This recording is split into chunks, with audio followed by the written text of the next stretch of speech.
So this is again your type 2 sort of question. It is saying that a man borrows money at 3% per annum interest payable yearly and lend it immediately at 5% per annum compound interest payable half yearly.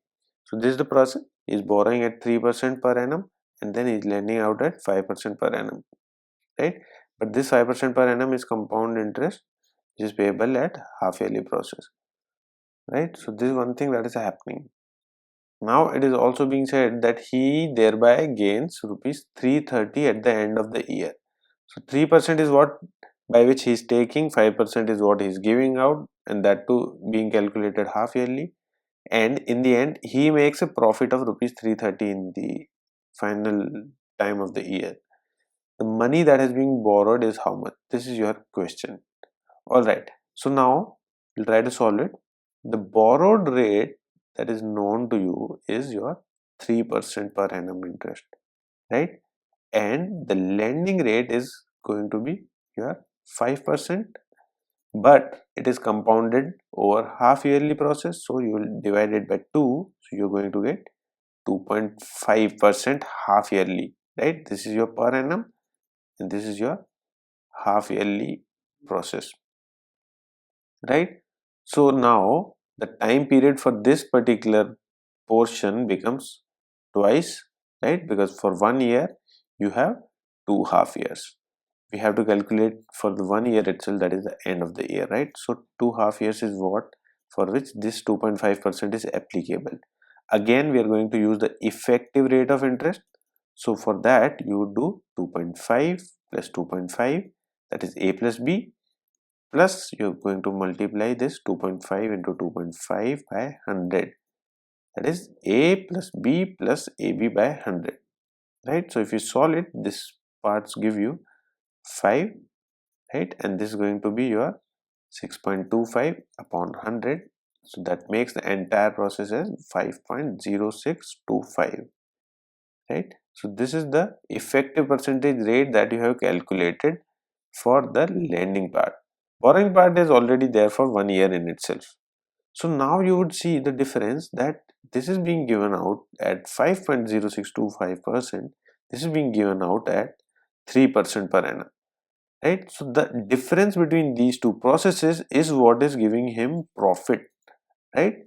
So you can find by subtracting this 3% from this 5.06%, and that would give you your answer as 5.0625 minus 3, and that gives you 2.0625 percentage. That is the effective gain percentage, right? Because the difference between these two is what is giving him gain. So this 2.0625, if it is equal to 330 rupees, right? Because this is the interest or the gain that is being generated. The 100% value, that is the initial principal value by using the percentage method that we always use, is going to be how much? 2.0625 corresponds to 330. How much would 100% correspond to? So you can write this process as 330 into 100 divided by 2.0625, right? So that becomes 330 into 100 into, if you add 4 zeros from over here, you're going to get 1 2 3 4, and in the bottom you're going to get 20625, right? So you know that all of these are divisible by 25, so if you try to do that, you know that 620, you can write this as 625 into 11 into 3, that would give you 20625. So if you try solving it, you're going to get your final answer at rupees 16,000, right? So this is the process by which you solve this sort of question. If you like my lecture, please subscribe to my channel. You can also provide me feedback in the comment section so that I can make the required changes and improve the quality of videos as well as the content. You can also join my Facebook group as well as my Facebook page, where I provide regular updates as well as regular PDFs and test on a daily basis.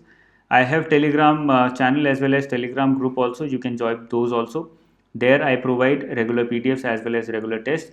The name of Facebook and Telegram groups and channels is Success RBI or Success SBI.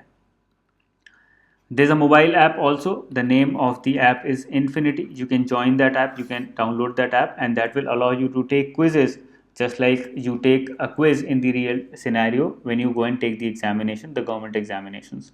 So that will help you get a better idea and take regular quizzes of phase 1 for RBI as well as SBI.